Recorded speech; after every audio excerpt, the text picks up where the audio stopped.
conflict in conversation can be so beneficial for both of you and for other people listening. It's something we don't see a lot in our society, that people being able to come, have a conversation, disagree about different things, and yet still be able to love each other and love each other well. Hello and welcome to Healing Trauma Mamas. I'm your host, Madon Wingo. Thank you for joining us as we share in our stories and experiences of healing from childhood traumas and birth traumas. Listen as we discuss our struggles, our failures, our strengths and our victories, and all those lessons we've learned along the way. Why, hello, Healing Trauma Mamas. Welcome back to the podcast today. It is another podcast in the new year, and my attempt at trying to make them live or at least have a video. I've had several requests from different listeners that asked that I could make them video instead of just audio. So I am trying. That is my goal here. I'm trying to do that for you. And this is not my gifting. Electronical video and audio and all of that is definitely not my gifting, but I am trying my best to learn as I go and figure these things out and try to share and give you listeners what you would like to hear from the podcast. So with that being said, today is just going to be me on the podcast, and I actually, this episode has come out because I've been contemplating a lot and thinking about my journey and the things that the Lord has been teaching me. And as this week has been approaching, I'm about to go out of state for a little while and go visit some sweet, dear friends of mine tomorrow, and I'm very excited about that. And as I've been preparing to leave, I've been thinking about last year at this time. And last year at this time, I actually took a big, huge leap for me, and I went out of state and went to go spend some time with a very seasoned midwife in rural Tennessee. And we had the best time. I had the best time. I was so blessed by the time I got to spend with her, to learn from her, and honestly, the time away too. Even though it was really busy with prenatals and births and everything, it was also a very reflective time for me, and I journaled a lot while I was there, and I used to journal all the time. I used to journal every night when I went to bed. I would journal for sure, and I started out when I became a new mom. I journaled all through that pregnancy, and I journaled. And I still have my journal from, it might be, let me see if it's here. No, it's not right beside me. But I still have that journal that my husband got me when I first realized I was a mom. And I look through it now, and there are such huge leaps in journaling, gaps, like years. Because when you're a busy mom, I didn't find that time to be able to actually journal like I had wanted to. And so it was really nice for me to be able to kind of go back to that and be able to do that and have some reflective time where I wasn't taking care of my children and running around at that time as a student. I instead was just coming along for the ride with another midwife, ready to learn and getting some really amazing time with the Lord and out in the beautiful rural hills of Tennessee where I was located. And it was such a really life-changing time for me. So many things had been happening months before. The Lord had given me healing, and if you've listened on the podcast, you've heard that before. On episode 6, I give my personal journey, and then on episode 14, how the Lord brought healing and freedom into my life, and I'm so very, very thankful for that. And so that year had been such a huge journey and of learning and growing, and I'm very, very thankful for that. So, this leap I took to go out to Tennessee, it was kind of a big deal. And I came back from that with so many thoughts and very reflective and meditating on the things the Lord had shown me during that time. And when I was in a conversation, I think it was last week or the week before, with a dear friend, I was kind of talking about these lessons that I learned while I was in Tennessee, and she mentioned what a great podcast episode that would make to discuss these things. And so I thought I would share with you all some of those things. Now, I am titling it Lessons from Tennessee, and I did write down the lessons while I was in Tennessee, but I will say they did not all come from that trip in Tennessee.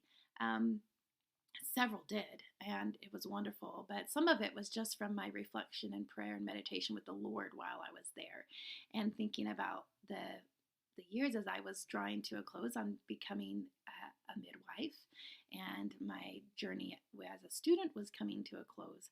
I was reflecting a lot on the journey to get me there, and it was very, very nice. So I'm going to start with a few different things and kind of go into these different lessons and a little step by step and talking with you about it. And this is my first time going live on a podcast, and so we'll see how it goes and if we choose to do this again. If you have questions, please feel free to ask, and at the end of the podcast episode, I'll try to answer some questions. So I'm going to get my journal out here to kind of share with you guys a sweet dear friend. And actually, if you've listened on the podcast episode about Brandy Vance and her journey and getting a new kidney, this sweet friend of mine actually gave this journal to me shortly before I left on Tennessee, and she got it inscribed to me, and everything was very, very sweet. And so I brought this with me to journal while I was there, and it was absolutely wonderful. So I'm just kind of going to go through my lessons, and this is my kind of journaling down a little bit about it. And I wanted to, maybe before we get into some of the points of the that I wrote down, I actually want to talk a moment. A conversation I had a couple of days ago really made me think about our callings on our life, the different strengths that the Lord has given us, and how that naturally comes or naturally leads to specific careers, right? So some of the things the Lord has shown me about me is that I'm bold and compassionate and intuitive. And it makes sense that being a midwife would really be where I would flourish with those strengths. And when I first wanted to become a midwife, I actually had these different ideas in my head about it. And my first experience with having midwifery care was in Northwest Arkansas with a sweet midwife named Candy Clark. And she was a rural Arkansas midwife. Loved her tremendously. And her model of care is something I always had in my head. And when I came to Texas, I saw kind of a different type of midwifery around. And it's not a blanket, like it's definitely not all midwives around here are like this. But it's just unique, a different way that I hadn't seen before. And it was more office-based instead of home-based care. So while they were providing home birth services, the prenatal appointments and postpartum appointments were mostly out of an office. And that was new to me. That was very new to me. I'm not saying it's wrong or right or anything like that. It's for everybody else's comfort zone, and each midwife practices a little differently, and I'm very thankful for that. But in my head, when I thought of myself as a midwife, I thought of myself as this rural midwife who traveled to homes and didn't have a home office. And I saw myself going always to mama's homes for prenatals and coming into their space. And when I voiced this to different midwives that I had conversations with, um, it actually, I was met with some challenges from them saying, like, well, that sounds nice, but it doesn't really work out very well. Or that you don't have enough time to be able to do that type of care. And there is so much expense for the mileage and different things like that. And there was, and even like, when I was setting up my practice and getting things ready, the person that was helping me do some of that, and she was like, "Oh, you might start that way, but you're not going to continue that way because it's just not feasible. It's not sustainable." So I really felt like I was kind of that dream that the Lord, I believe, had placed in my heart was kind of getting knocked down. And so I kept kind of adjusting it in my head. I kept adjusting of what did it look like for me to be a midwife. So maybe I do need to have at least a home office, if not an office somewhere else. And then in my journey, I ended up working at a birth center. And I even thought while I was at the birth center, well, maybe this is better for my family while they're young.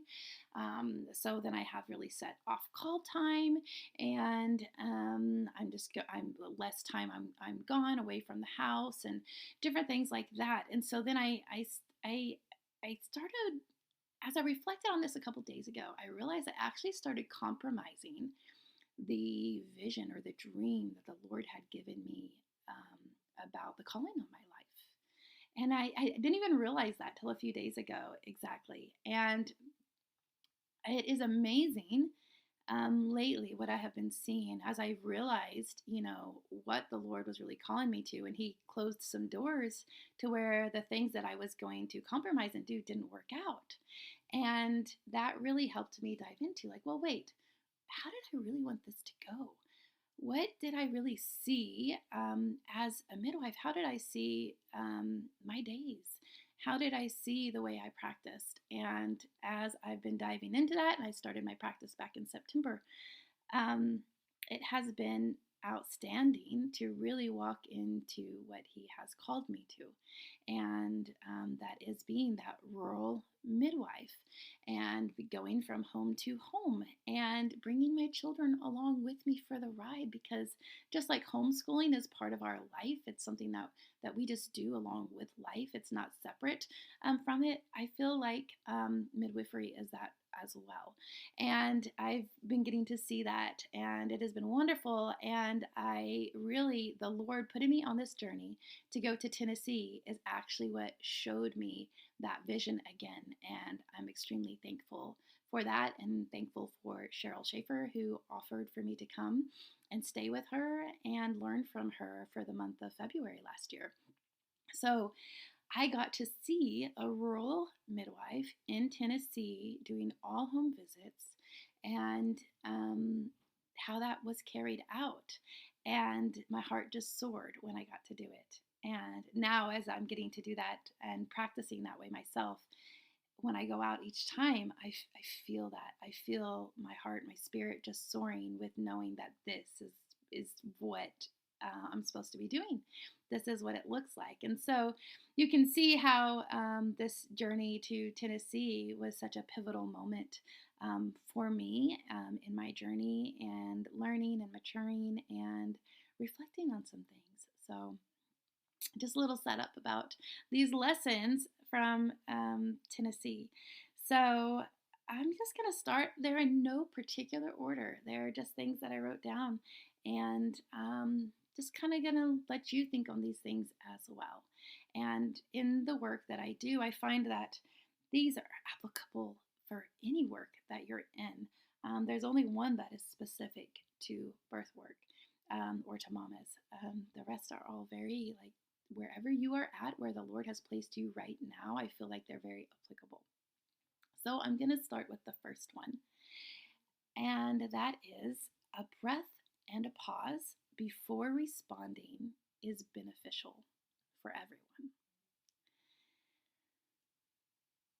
So I will say that I have struggled with this in the past.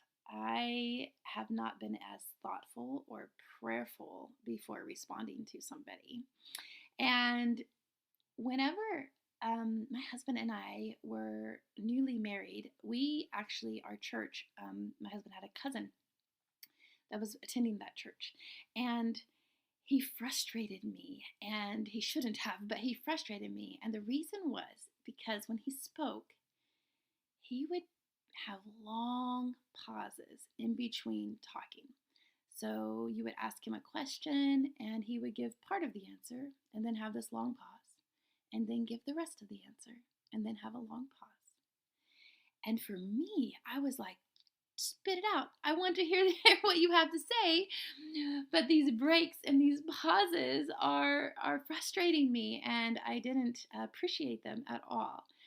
And when the Lord was showing me this, I was thinking about him a lot and thinking about how he did that. And now I'm thinking, man, I should absolutely be pausing. When somebody asks me a question, I don't have to immediately respond. And I could even say, let me think about that a moment. Or, hold on, let me talk to the Holy Spirit about that a moment. And then pause and then respond from that place. And I find when we do that, when we respond that way, we don't have this moment of regret or this moment of, oh no, maybe I just said the wrong thing, or I didn't say that right. And it's not that we don't ever mess up. We don't ever, have an error in our speech. I'm sure I have errors in my speech all the time. I'm sure I'll have plenty on this podcast episode, and that's okay. But that time to be able to actually stop and pause and think about it is helpful for everyone. So that is number one. Number two, your opinion does not need to be shared. This is a hard one. For me, has been a hard one as I've been learning, and I know it can be a hard one for a lot of us because we all have opinions, we all have experiences, we all have been on different journeys, and we have something to say about everything, right? How rare is it that somebody is talking about an experience or sharing their story and you don't have something to say? And a lot of times, whenever we are having conversations with other people, I used to do this all the time. The conversation while the other person was speaking, in my head, all I was thinking about was my response to that person or something they said that reminded me of something that I wanted to say. And so then I'm preparing to speak instead of actively listening to their story and to what they have to say. So this is a lesson that I've been learning for years, and I feel like the last year or so, maybe the last 2 years, the Lord has really been showing me this more. Just how just because I have a story that's similar to that, or because I have experienced something and I have like something I want to share about it, doesn't mean I need to share about it. Sometimes people just need to share their story. And you don't need to input anything into it. You just need to be an ear to listen. And in my line of work, that is something to really practice a lot, to just be a good listener and be that prayerful person to have a response when you need to, but you don't always need to have a response. Sometimes you just need to listen and validate somebody else's experience and love on them and give them that space in order to feel vulnerable and be able to share. And that is very valuable. So I'm very thankful that I've been learning that lesson. Like Paul would say, it's not that I have arrived, but that I am pressing towards the goal. So that is where I am in all these lessons. But I do feel like a lot of maturity has happened and a lot of growth has happened in those areas. So I'm very, very thankful for those. Along the same lines, on a slightly different note, but the same line, is space does not need to be filled with words. Now, if you've ever been in doula work, we recently had Rachel Howell on the podcast, and she's an excellent doula. I've seen her work, and she's absolutely wonderful. And one of the great things about her is that she doesn't have a whole bunch of words that she is saying. It's the space, what she's bringing to that space, the feelings, the care that she is bringing, the intuitiveness of paying attention to moms and what's going on with them, and just knowing what they're needing. Oftentimes, I struggled with this early on in my marriage, especially with when I was alone with my husband and we were just sitting there. Maybe we were driving in the car or something like that, and I was not comfortable with the silence. I don't know if it's a trauma response.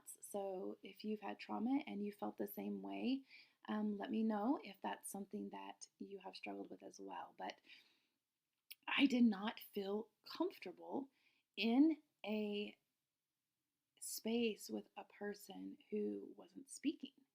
I felt like that space had to be filled with words. So I would ask questions. I would say things like, tell me what you're thinking.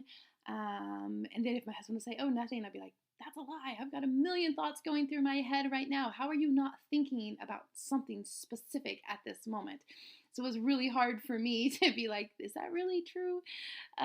So I think it took a very long time for me to be able to be comfortable with silence, to actually like let silence just be, let the space be. And in birth work, I've seen so much of how that is a very good skill to not have to fill space with words whatsoever, but to just be present in a space. And how much we notice when we are just present in a space and we're not thinking about something that needs to be said, or we're not thinking about sharing a specific story or something, but instead we're just kind of being intuitive and paying attention and just allowing the space to be. And there are many times when that is exactly what is needed in that moment. And I think it's a lesson that I'm very thankful that I am learning. I'm still not excellent at it, at least I do not feel like I am.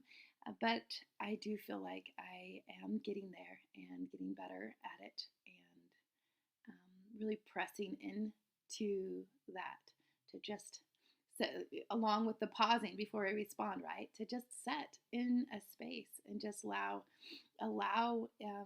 whoever else is in it with you to just be. And I think that's a really great place to be, and gives time for prayer and contemplation, and maybe meditating on specific things, specific words, scriptures, or just maybe you're paying attention to what's going on. Maybe you're watching body language. Maybe you're just sitting there praying about how can I best support this person at this moment. And that's not just in birth work. When we're sitting in a space, like if it was my husband and I'm driving in the car again, can you imagine if I'm sitting there and I'm thinking, how can I best support him in this moment? How can I be like the best possible spouse for him? That's a pretty neat thing to contemplate. So whoever you're in this space with, in that type of a contemplative or meditative or prayerful thought, I think it's just that's valuable. That's very valuable. Excuse me, just 1 minute. I'm going to see if we can adjust the video just a little bit for the viewers that we do have.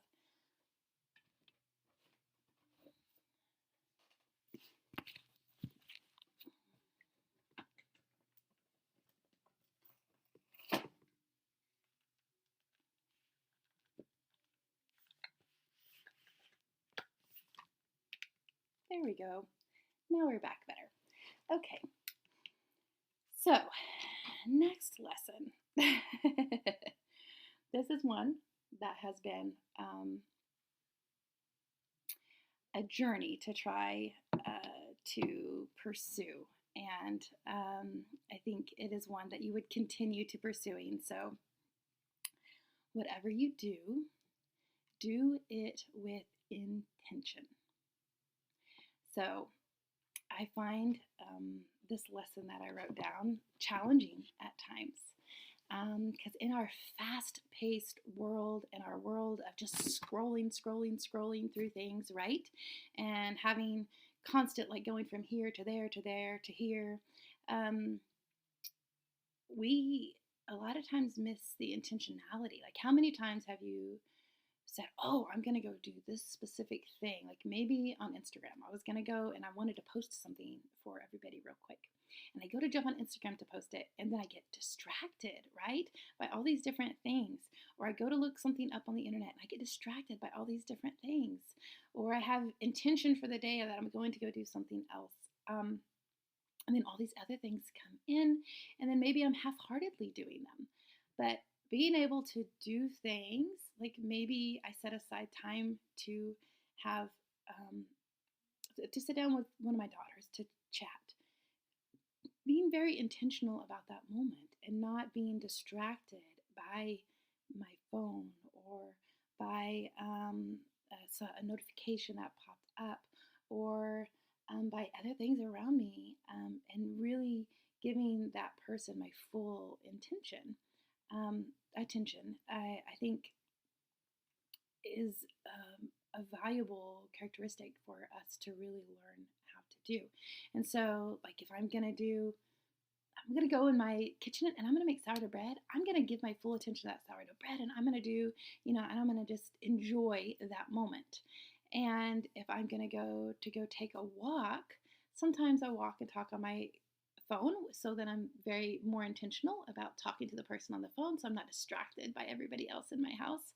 But other times, go and take a walk, and I'm just walking for the joy of walking and enjoying the outdoors, and then paying attention to the fresh air and the birds and the cows out in the pasture beside me, and just thinking about that, just intentionality about whatever it is that we're doing. And giving if there's a person in that space with you that you're being intentional about, like, they see that and they pick up on that whenever I am focused on them in that conversation. They're getting all of my attention. They're getting to fully have me present. And honestly, this has made me a better mom. And I know I still have a lot to learn in this, but doing this as a midwife has created thoughts in my head about how I am not always intentional with my children whenever I am speaking with them. So if I sit down with a mom in a prenatal appointment and I'm asking her questions and she's talking and we're having this conversation back and forth, I am ignoring my phone. I am ignoring any outside distractions as best as I can, and I've been giving her my full attention. I noticed that I would not give my children the exact same attention. So one of them would come ask me a question, and I would half-heartedly answer their question while being distracted by text messages or a post on something or something else going on in my house, and not giving them the full attention that they deserve in that conversation. And I'm very thankful for this lesson and for even writing down this lesson, that it has helped make me more mindful of those things. And I'm looking forward to getting even better at it. But I often think now, like, if this was your client in front of you, how would you give them your full attention and respect them in the space to talk to you? And so I try to think of that now as I'm talking to my children, which if I was going to go back to my old mindset of condemnation, shame, and guilt, then I would be kicking myself, like, how in the world would you treat a client better than your child? And I'm not doing that now, thankfully. I just see that as a great example to remind me of how I can better listen as a mom and better pour into my children and really show them that I'm very intentional about the time that I'm spending with them. And I'm, like I said, like Paul, all of these lessons are just keep reminding me of what Paul said about being pursuing, not looking backward, but pursuing going forward, reaching towards the future, and what is forward. So I'm really thankful that I have that perspective now, and I'm grown so much in my walk as a mom and a midwife, and I'm really looking forward to future growth. So this is going to be a big one. So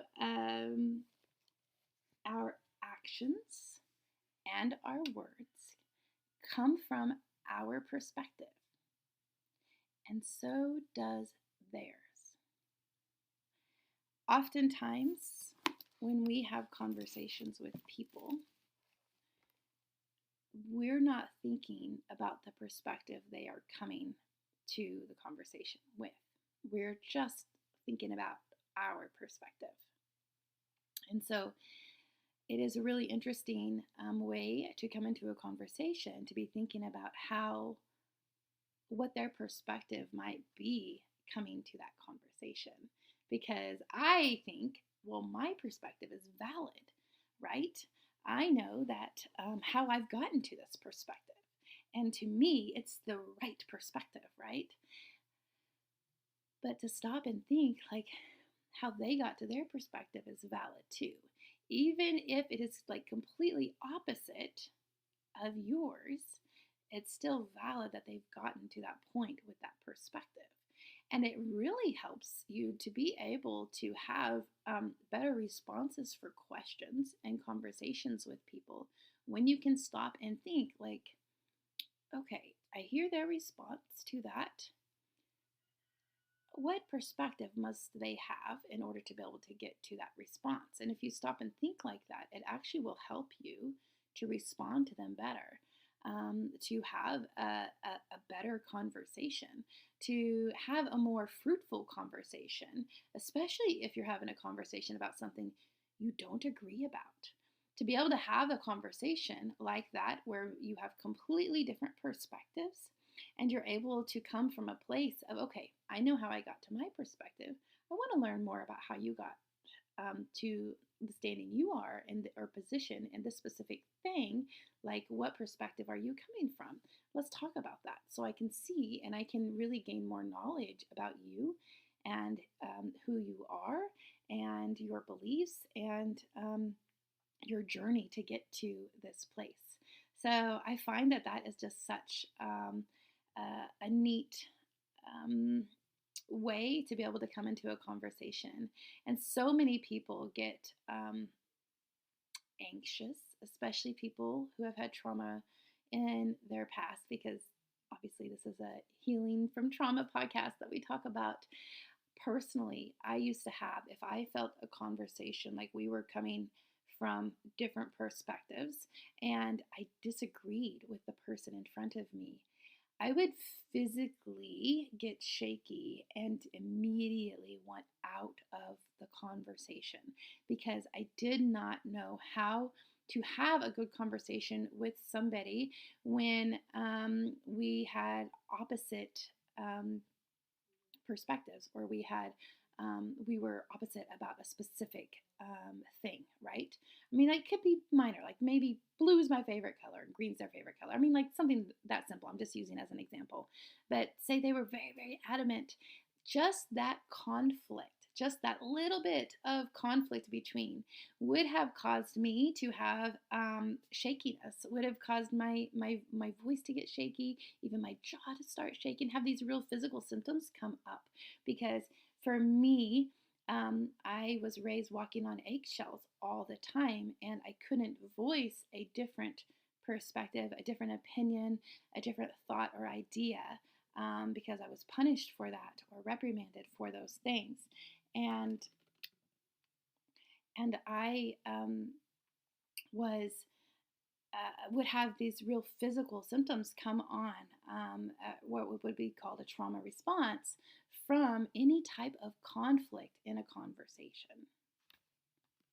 Keeping in mind, people have different perspectives and people have had different journeys in order to come to that perspective. Thank you. Thank you for the thumbs up. So I just want us all to think about that a little bit. Just be reminded when you come into a conversation. It has taken me a long time to be able to have a conversation with somebody, to have completely different perspectives and completely disagree about something and still be able to say, you know what, I love you, and I'm so thankful we had this conversation, and not have that trauma response. So it's been a journey. I have had occasionally it has come up again, and I'll be like, nope, it is fine. Conflict in conversation can be so beneficial for both of you and for other people listening. It's something we don't see a lot in our society, that people being able to come have a conversation, disagree about different things, and yet still be able to love each other and love each other well. Going into the next one. This one is a little bit more fun, I feel like, at least for me. So when we talked about being intentional, I feel like this one goes hand in hand with that. And this one is, if you have time to scroll the internet or to mindlessly be searching the internet or whatever, hey, guess what? You have time for prayer or time for a walk. So this was actually really, really good for me, because this was very specifically from Cheryl. And I'm very thankful for that while I was in Tennessee. But we would get maybe early to a client's house, or have a little bit of time between some things, or just get back from prenatals and it's still daylight. And instead, where you might pick up your phone, say we're waiting at a client's house for her to come to get there, we have like maybe 10 minutes or something. Instead of like pulling up your phone and scrolling or looking to see what's on Facebook or whatever, she's like, okay, let's go for a walk. And she would jump out of the car and we just take off walking. And I loved that. That was so valuable. And I have actually started doing that so much more. I've always loved walks, but really just been like, hey, we've got a few minutes. Let's go take a walk. Let's go. Let's get out in the fresh air and the sunshine and out in nature. And so many great conversations come from walks, and so many great just prayerful, quiet times come from walks as well. So for me, that was a really great lesson, a really nice thing to be able to remind myself of. And now, as a midwife too, I think about there are many times that I've gone on walks whenever a mom has been in labor, but she's in early labor and not necessarily needing us to be in the room with her yet. And so just say, okay, now let's go take a walk. So it's either one or two things. Either need to take a walk or take a nap.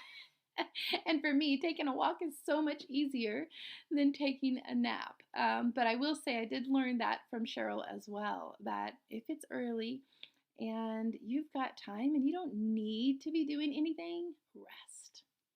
Take some rest time. Even if you're just laying down, resting your body and not even closing your eyes, that's still restful. But if you're able to close your eyes as well, that is so helpful for your body. And especially as a midwife, being at the ready. So often our body gets into this state of like, I've got to go, and or I've got to be awake and I've got to be alert. But there honestly are many times, especially in early labor, where you could be resting and you could be really taking care of yourself well. And so that kind of leads into the next lesson from Tennessee that I'm going to share. And this one is more specific to birth work or to mamas. And this is one of those things that I was needing to hear or to see while I was there. One of those lessons that I feel like, okay, Lord, you brought me here to see this and to be reminded of this. And that is that birth is a part of life. And we say that often it's a natural, physiological event in life, right? It's just a natural thing that occurs all the time, every day, everywhere. But we often elevate it. And it's not that it's not miraculous, because it is miraculous. We actually see miracles every day, all the time. But we elevate birth a lot of times without realizing it. But birth is really a part of life, and not just for the midwife, but for the mama as well. It's part of life. And while I think it's so valued to prepare for that time and to protect that space and to prepare for the postpartum and all of that, it is in the end a natural part of life. And as a midwife, I feel like that is such a valuable lesson. That, yeah, I'm maybe going to go to a birth today. That's a normal part of life. And it's not scary, and it's nothing to get anxious about or worked up about. Just go help a mama have a baby, and it's part of the day, and then come back, and it's part of natural life. And really, normalizing birth, I feel like that is one of those things that needs to be done. And in birth work, a lot of times, I think we don't even realize that in our intent to normalize birth, we actually elevate it. And maybe hadn't even considered that is what we're doing. I know I have done that many times before. And be in conversation with somebody, they're like, oh, you look a little tired. I'm like, yeah, just a little tired. But that's not how I responded. I was like, oh, yeah, I was at 2 births this week, and I was up for 48 hours. And, and there's this elevation of the work and of the, hey, look at me. I did, I toughed that out because this is the job that the Lord has called me to do. And I don't feel like that's right, actually. That was not a edifying response. But part of normalizing birth, I feel like, should be us just being like, birth is just a natural process. And that actually, I think, helps bring down anxiety and worry, concern about like when a baby is going to come, and being where I'm supposed to be when I'm supposed to be there. That has helped a lot with that. Just knowing that, hey, it's a normal part of life. Maybe I'll get called to go to birth today, maybe I won't. And it will just be a normal, natural day for me. And same thing for that mama. She might have a baby today, and it's miraculous, and it's wonderful, and it's an amazing part of life, but it is still a normal process in life. And I'm very, very thankful for the work. But I really want to help normalize the process and normalize it for midwives and doulas, as well as for mamas and families. Let's see, where are we at? I'm still going through my list here. Let's see.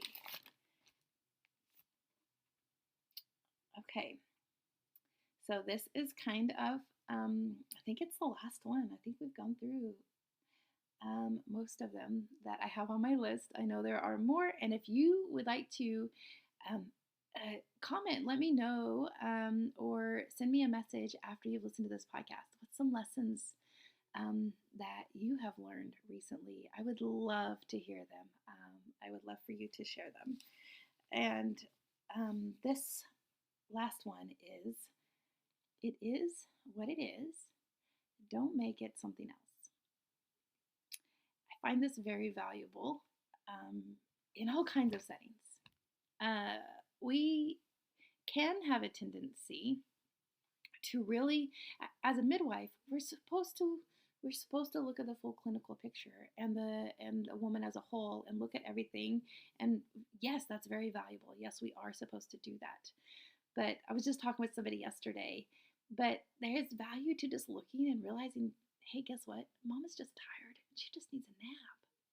Yes, I could run labs. Yes, there She could have postpartum depression. Yes, she could have these, and these things. That is very possible. She might. But also, she might just need a nap. And there are so many times when we see an issue or we see a thing, and maybe you were in a conversation with somebody, and at the moment that you said something, they decided, oh, it's time for me to leave.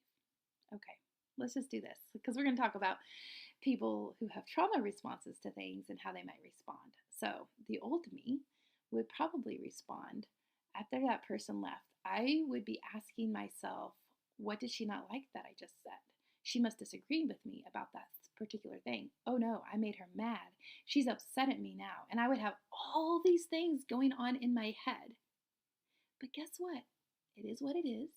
Don't make it something else. She needed to leave. It was time for her to go to somewhere at some particular point.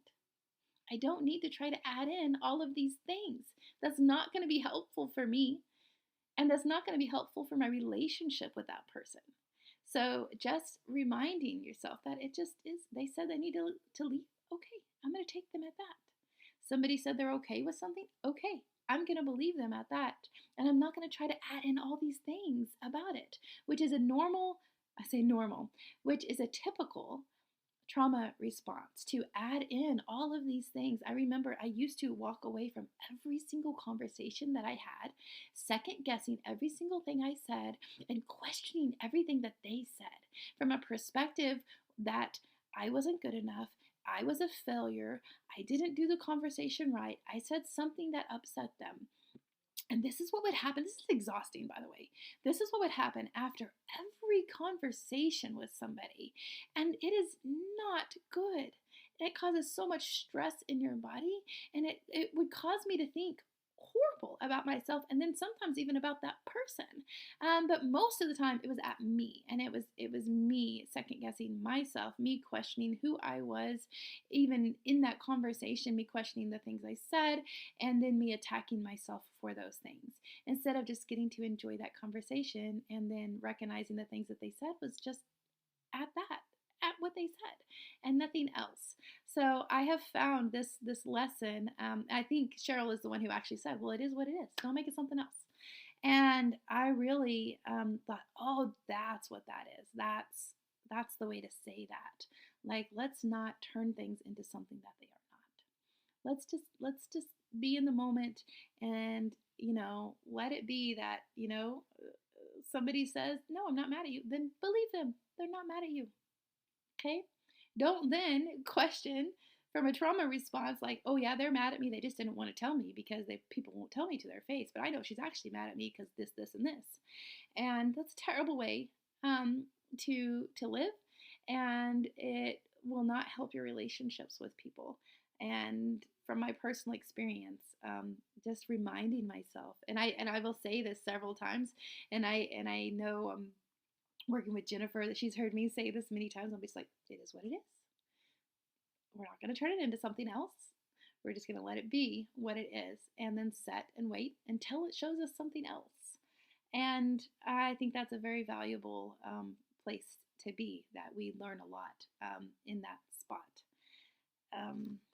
So that is going to be about all of these lessons from my notebook that I am sharing today from my personal journey that I've just been so thankful that the Lord has put me on. And I know probably next year around this time, who knows, maybe I'll start doing this every year around this time. I'll have many more lessons to reflect on. And I hope you do too. I really pray that as we're growing and we're learning and we're in this journey of life and we're getting to experience all these amazing things, that you write down these lessons. I think journaling is so helpful, and getting to go back and reflect on those things, I think, can really be helpful for us. And I in my Bible study this morning, I came to a scripture that I thought, oh, that is so perfect for this. And it was in 1 Timothy 4, and is, do not neglect the gift that is in you, which was given to you by prophecy and the laying on of hands. So I just want to say, as I talked about earlier in the podcast, like, the Lord gave me a gift and a vision and idea of how He wanted me to practice and what that looked like. And I did start to neglect it. First, I didn't want to start midwifery training when I knew I should have, or was a good time. My husband is actually the one who pushed me to go ahead and kept encouraging me that no, this is a great time. This is the perfect time for you to get started. And I'm so thankful that he did. And then when I decided that, well, maybe I don't want to do all home birth, maybe I do want to work at a birth center. And then he showed me that no, that's not what I have for you.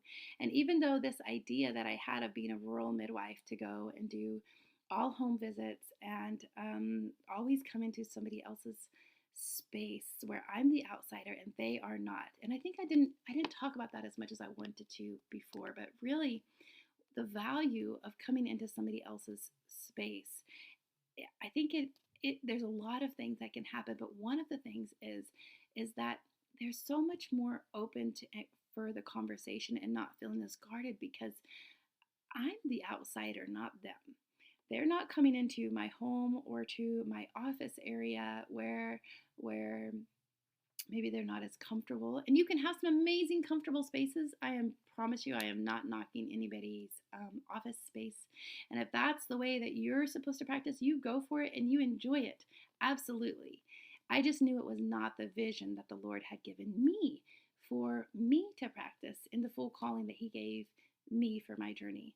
And I have seen and I love being able to come into somebody else's space. And if anybody's uncomfortable, I'm the one and not them, because my goal is to make them as comfortable as possible and to open up lines of communication as much as possible so that our relationship grows and the trust builds and their children get used to me being in their home and their animals get used to me being in their home. And it's a beautiful relationship that I'm able to do. And yes, does that mean I am on the road a lot more? It does, but that's okay. I'm okay with that. I enjoy driving around, and I have extremely enjoyed bringing my children with me to prenatals, and so have my clients. They have been, I think I have the best clients ever. They are so beautiful and amazing, and they love that midwifery is just part of life for me as well. And it's amazing how my heart soars when I get to go see these mamas and help take care of them. Just knowing that I'm fully walking into what the Lord has for me, and it's outstanding. So let me finish this verse because I felt like that just kind of was talking a little bit, just making sure don't neglect the gift that the Lord has given you. Don't neglect the calling He has on your life. Fully walk into it. You can, and it is amazing. And maybe it's going to take some time, and maybe the journey is going to be very long. But when you start walking in it, it is outstanding what it does to your countenance. Okay, I'm going to go to 1 Timothy 5 for now I'm down to verse 15. It says, meditate on these things. Give yourself entirely to them, that your progress may be evident to all. I just felt like that was just the perfect scripture for today, just going over these lessons and meditating on the journey and the different things that I've learned and I am in the process of learning and walking these things out. And then I do feel like this is something I should start doing every year and just coming back and okay, let's reflect on the year. What are some big lessons from this year? What are some things that we're walking in and that the Lord is showing us? So if you would like to share, please feel free to comment on my Instagram, or if you're watching this on YouTube, comment on YouTube, or send me an email at healingtraumamamas@gmail.com. I would love to hear what the Lord has really shown you recently, life lessons that you've been walking in and growing in. And I also want to let everybody know I am very close to getting the website up for Healing Trauma Mamas. I am working on that. It is taking some time because I'm not outsourcing. I've been trying to do them on my own, but I might have some time waiting around in airports coming up in the next week, and maybe I'll be able to work on it some more then. But I am very close to getting healingtraumamamas.com up and running. So I just wanted to let you all know that. I pray that each one of you is having an absolutely blessed day, and I look forward to bringing another guest onto the podcast in a couple of weeks and sharing with all of you amazing listeners. Thank you for listening. May you be encouraged and strengthened by what you've heard today. Remember, you are dearly loved by your Creator, so be who He created you to be. May you go in peace, friends. Till next time, Shalom.